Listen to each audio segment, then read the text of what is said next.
Bonjour chers amis, moi c'est Tranquillin Alia, un professeur certifié des SVT dans le lycée collégial du Bénin.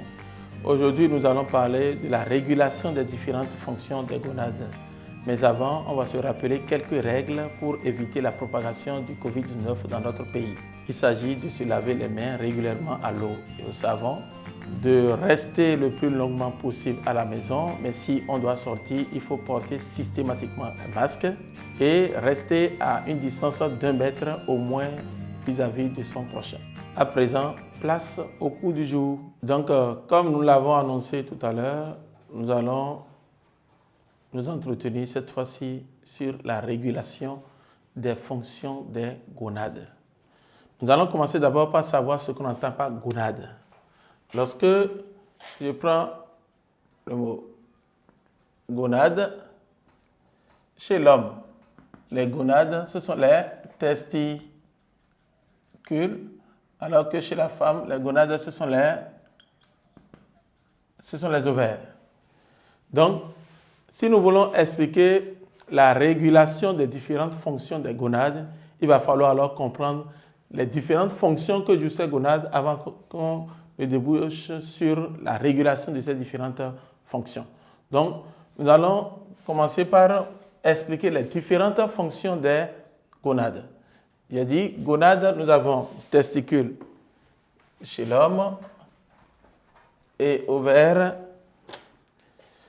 chez la femme.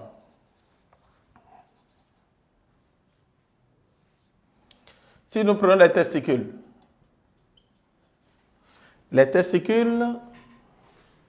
comme les ovaires, ont deux grandes fonctions. Il y a la fonction endocrine et la fonction exocrine. Et pareil pour les ovaires. Il y a également la fonction endocrine et la fonction exocrine. Alors, chaque fois qu'on parle de fonction endocrine, il faut mettre en tête la production des hormones. Donc la fonction endocrine consiste à la production des hormones. Si je prends au niveau des testicules, la fonction endocrine consiste à la production de l'hormone sexuelle mâle qu'on appelle la testostérone. Et c'est cette hormone qui est responsable de l'envie sexuelle. C'est cette hormone qui est responsable de l'apparition et du maintien des caractères sexuels secondaires. Et on n'entend pas caractères sexuels secondaires, les caractères qui apparaissent chez l'individu à partir de la puberté, les caractères avec lesquels on n'est pas né. Donc c'est sur la terre qu'on a acquis ces caractères-là. Donc ce sont ces caractères qu'on appelle caractères sexuels secondaires. Donc ce sont ces hormones appelées testostérone chez l'homme qui assurent l'apparition et le maintien de ces caractères sexuels secondaires. Il faut aussi rappeler que ces hormones sont produites par des cellules qu'on appelle les cellules interstitielles.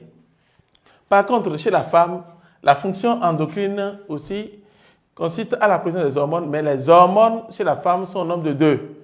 Nous avons les œstrogènes et la progestérone. Voilà les hormones qui sont produites. Et ces hormones sont produites par les follicules d'une part et également par le corps jaune. Et ces hormones sont aussi responsables de l'apparition et du maintien des différents caractères sexuels secondaires chez la femme. Également, ils interviennent dans la régulation des différents cycles sexuels chez la femme et aussi dans le maintien et la poursuite donc de la grossesse chez elle. Donc, ces hormones jouent beaucoup de rôles chez la femme qui est enceinte et également chez la femme non gestante. Maintenant, par rapport à la fonction exocrine, chaque fois qu'on parle de fonction exocrine, il faut mettre en tête la fabrication des gamètes ou la production des gamètes. Et les gamètes chez l'homme sont appelés les spermatozoïdes. Et ils sont fabriqués au niveau des tubes séminifères. Le rôle ou l'importance de ces spermatozoïdes, c'est donc d'aller féconder les ovocytes d'œufs pour assurer la fécondité ou la fertilité chez l'homme et assurer également la pérennité de l'espèce. Chez la femme également, le rôle exocrine consiste à la fabrication de gamètes femelles qu'on appelle les ovocytes 2. Et ces ovocytes 2 sont appelés à être fécondés par les spermatozoïdes, toujours pour la pérennité de l'espèce, ce qui va rendre l'individu fertile. Donc, si on connaît alors les différentes fonctions des gonades, on peut donc maintenant se permettre d'aller vers la régulation de ces différentes fonctions. Nous allons d'abord aborder la régulation par rapport aux fonctions testiculaires. La régulation des fonctions testiculaires. Tout démarre par ce qu'on appelle l'hypothalamus. Il y a l'hypothalamus qui est au niveau de la tête. Et lorsque l'hypothalamus est stimulé, il produit une hormone qu'on appelle la GnRH. Et cette GnRH agit sur l'antéhypophyse. L'antéhypophyse, c'est l'hypophyse antérieure, puisque l'hypothalamus étant en haut, l'hypophyse est juste en bas de l'hypothalamus. Et on a le devant de l'hypophyse qu'on appelle l'hypophyse antérieure ou encore antéhypophyse, et le derrière de l'hypophyse qu'on appelle l'hypophyse postérieure ou encore la post-hypophyse. Et il faut comprendre également que l'antéhypophyse est une glande, mais la post-hypophyse n'est pas une glande, mais un canal à travers lequel les sécrétions hypothalamiques peuvent transiter pour agir sur d'autres organes. Donc, l'antéhypophyse est une glande et l'hypophyse postérieure n'est pas une glande. Et l'ensemble hypothalamus et antéhypophyse constitue ce qu'on appelle le complexe hypothalamo-hypophysaire. Donc, c'est le complexe hypothalamo-hypophysaire. Donc, l'hypothalamus stimulé produit de la GnRH qui agit sur l'antéhypophyse ou l'hypophyse antérieure et la stimule à produire des gonadostimulines, à savoir la LH et la FSH. Voilà les gonadostimulines qui sont produites suite à l'action donc de la GnRH. Ces gonadostimulines vont agir sur les testicules, puisque nous voulons expliquer comment est-ce que les fonctions testiculaires sont régulées. Donc, ces gonadostimulines vont agir sur les testicules. Maintenant, au niveau de ces testicules, nous avons beaucoup de différentes cellules. Nous avons les cellules interstitielles. Cellules interstitielles qu'on appelle encore les cellules de Leydig. Et la LH agit sur ces cellules interstitielles. Stimule ces cellules interstitielles qui produisent une hormone, ou l'hormone qu'on a appelée tout à l'heure la testostérone. Et c'est cette hormone, on l'a dit tout à l'heure, qui est responsable de l'apparition et du maintien,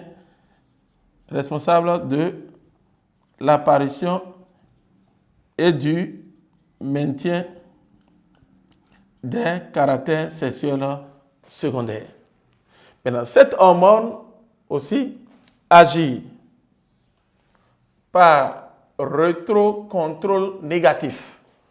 Agit par rétrocontrôle négatif sur le complexe hypothalamo-hypophysaire pour réguler la production de la LH. Donc, si on se comprend bien, vous allez remarquer dans ce circuit que ce n'est que la fonction endocrine qui est en train d'être régulée comme ça. L'hypothalamus qui produit GnRH, qui agit sur l'hypophyse, qui produit LH, qui agit sur les cellules interstitielles, qui produit testostérone. Et cette testostérone, qui est responsable de l'apparition de caractères secondaires, agit par un rétrocontrôle négatif sur le complexe hypothalamo-hypophysaire pour réguler la production de la LH. Maintenant, quant à la FSH, elle agit d'abord, d'une part, la FSH en question, elle agit d'une part sur les tubes séminifères.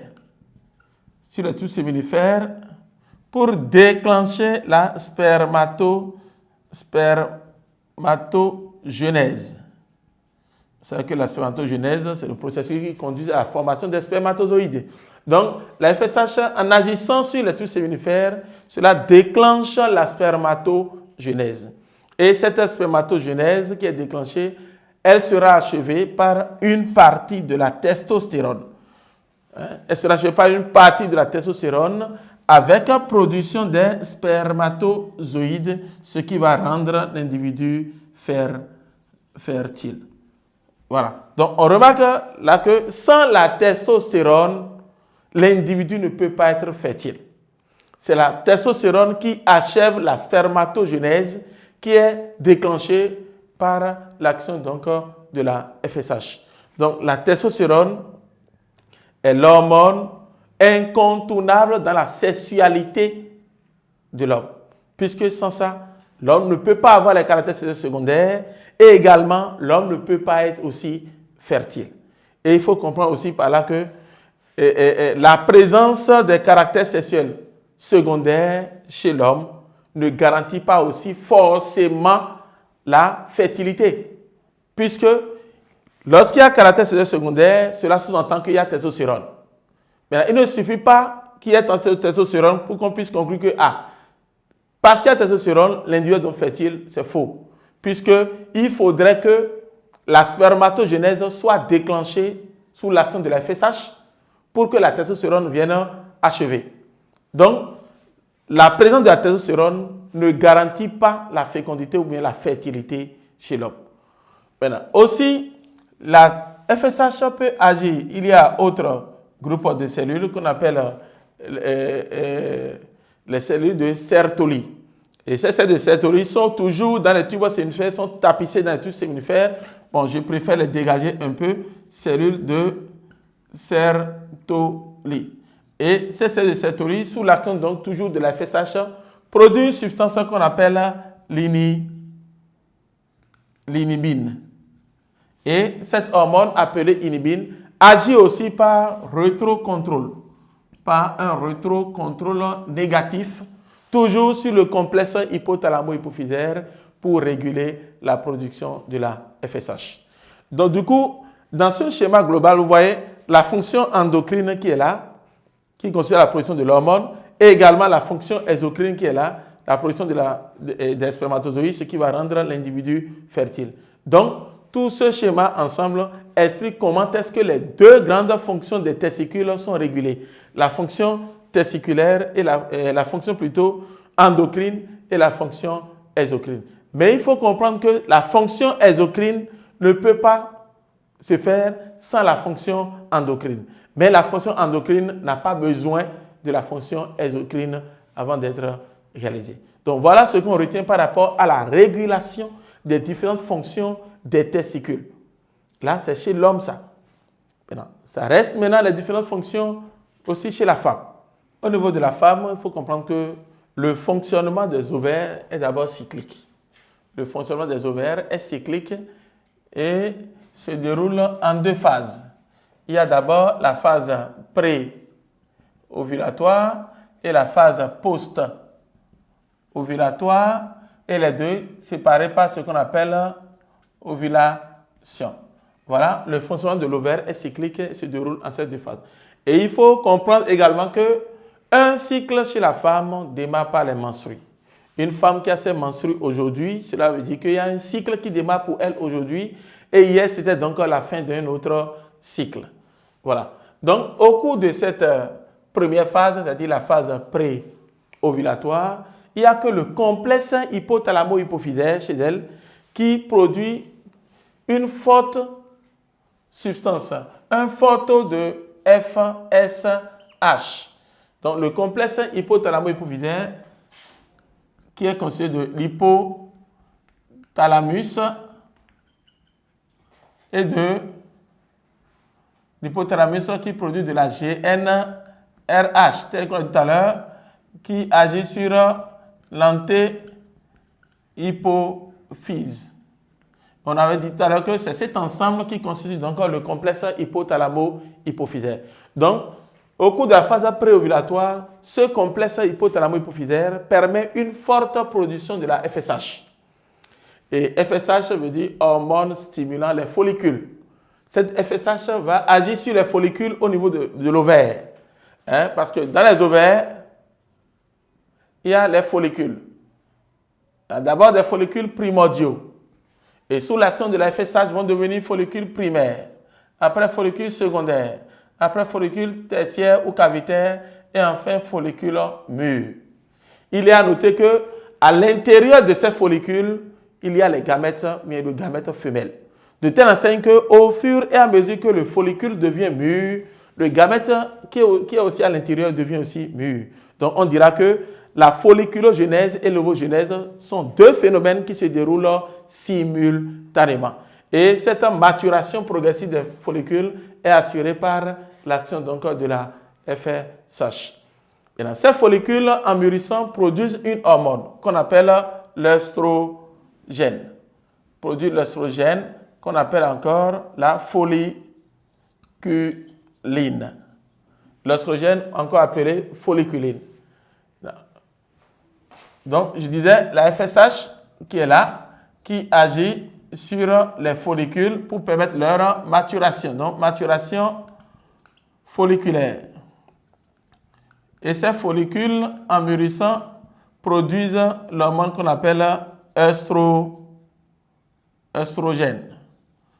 Maintenant, au fur et à mesure qu'on évolue dans le cycle, le taux d'œstrogène va augmenter.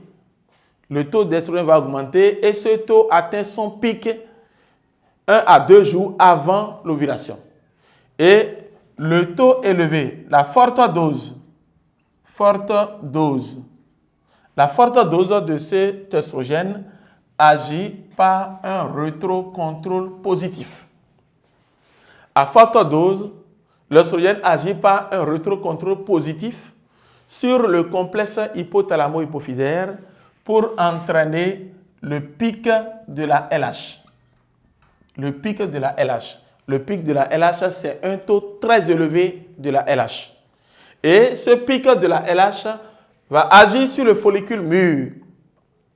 Et ce follicule mûr va pouvoir libérer l'ovocyte qui est aussi mûr à l'intérieur, puisque j'ai dit tout à l'heure que si les deux phénomènes se déroulent simultanément.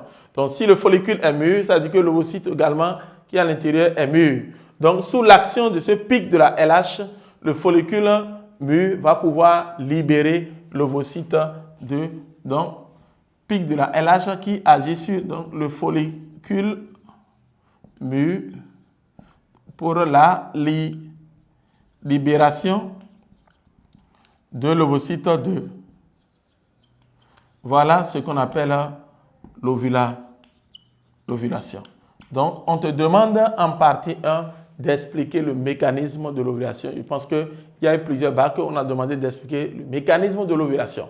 Donc, il va s'agir simplement donc, de montrer que d'abord, le fonctionnement de l'ovaire est donc cyclique et se déroule en deux phases, la phase préovulatoire et la phase post-ovulatoire séparées par l'ovulation. Et qu'au cours de la phase préovulatoire, le complexe hypothalamo-hypophysaire permet une forte production de la FSH qui agit sur les follicules pour permettre leur maturation. Et ces follicules, en mûrissant, produisent de l'œstrogène. La forte dose de cette hormone agit par un rétrocontrôle positif sur le complexe hypothalamo-hypophysaire pour entraîner le pic de la LH. Et ce pic de la LH agit sur le follicule mûr pour la libération de l'ovocyte de ce qu'on appelle donc l'ovulation. Donc voilà le mécanisme de l'ovulation.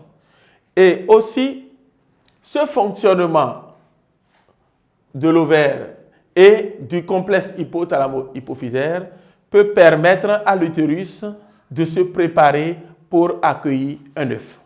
Il faut d'abord savoir que pour que l'utérus puisse accueillir un œuf, il faudrait que l'utérus réponde à deux grandes caractéristiques. C'est-à-dire, il doit être vraiment épaisse et également être dentelisé.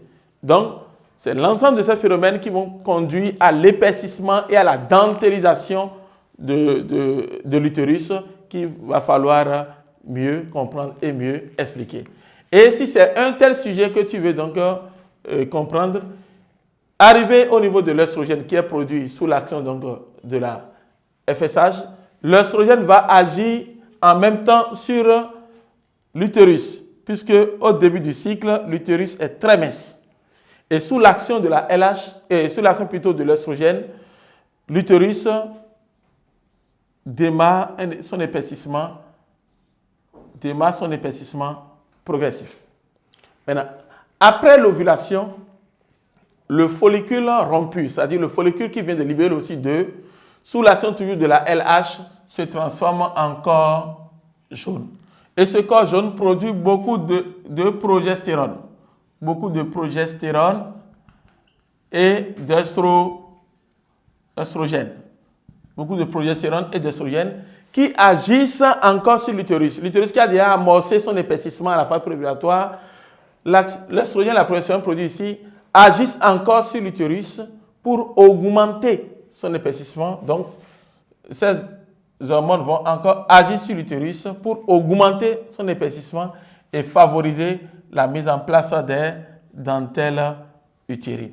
Donc, une fois ces dentelles sont alors formées, voilà, l'utérus a donc les caractéristiques qu'il faut pour accueillir un éventuel œuf. Donc, si tu veux montrer comment est-ce que le complexe hypothalamo-hypophysaire et l'ovaire prépare l'utérus pour accueillir un œuf, voilà ce qu'il fallait simplement dire. Et si c'est que tu veux expliquer également le mécanisme de la menstruation chez la femme, ça veut dire que il faut comprendre qu'avant qu'il n'y ait menstru, il faudrait que l'utérus soit épaisse et dentellisé. Donc, il va falloir dire tout ce qu'on vient de faire jusqu'à l'épaississement et la dentellisation de la muqueuse utérine et ajouter que si l'ovocyte 2 qui est libéré n'est pas fécondé, le corps jaune va régresser. Et lorsque le corps jaune régresse, le taux des hormones progestérone va aussi chuter. Et la chute du taux de ces hormones va entraîner la contraction de l'utérus, va entraîner la destruction de ces dentelles utérines, ce qui va solder par l'apparition des menstrues. Donc voilà, si tu veux expliquer l'apparition des menstrues chez la femme, ce qui va dire. Donc les règles chez la femme proviennent de la destruction des dentelles utérines. Maintenant, qu'est-ce qui entraîne la destruction des dentelles utérines? C'est la régression du taux, bien la chute du taux de progestérone et d'estrogène. Maintenant, qu'est-ce qui entraîne la chute du taux de ces hormones? C'est la régression du corps jaune. Maintenant, pourquoi le corps jaune s'est régressé? Le corps jaune s'est régressé puisque l'ovocyte de libéré n'est pas fécondé. C'est pour cela qu'on lit souvent l'absence des règles à une fécondation ou bien la présence des règles à une ovulation sans fécondation. Maintenant, le dernier élément que je veux aborder maintenant, c'est par rapport à pourquoi la femme enceinte n'a pas ses règles.